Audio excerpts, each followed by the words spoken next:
માતાજી, હર હર મહાદેવ, સિદ્ધેશ્વર મહાદેવ કી જય. આજે આપણે સિદ્ધેશ્વર મહાદેવનું વ્રત વિશે જાણશું. જય સિદ્ધેશ્વર મહાદેવ. આ વ્રત કોઈ પણ સોમવારથી લઈ શકાય. સવારે વહેલા ઉઠી પૂર્વાભિમુખ બેસી એક બાજોટ પર સ્વચ્છ આસન પાથરી મહાદેવજીની છબી ગોઠવવી. પછી એક બે તુલસીના પાન નાખીને ચોખ્ખા પાણીનો લોટો ભરી છબી પાસે મૂકવો. પછી શુદ્ધ ઘીનો દીવો કરી થોડા સિંગદાણા અને ગોળનો ભૂકો પ્રસાદ તરીકે મૂકવો.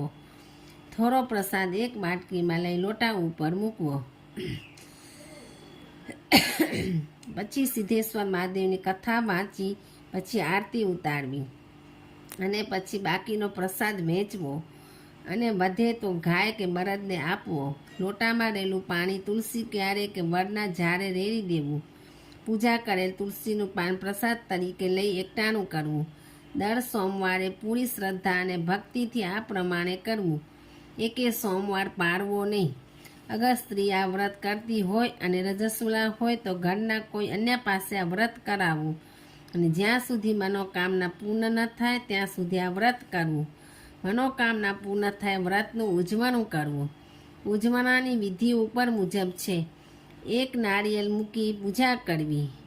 એ દિવસે રસોઈમાં એકાદ મિષ્ટાન બનાવવું અને મહાદેવજીને થાળ પીરસવો. ત્યારબાદ શાળામાં ભણતા 5 બાળકોને જમાડવા. ત્યારબાદ બાળકોને ફૂટપટ્ટી, નોટ, પેન્સિલ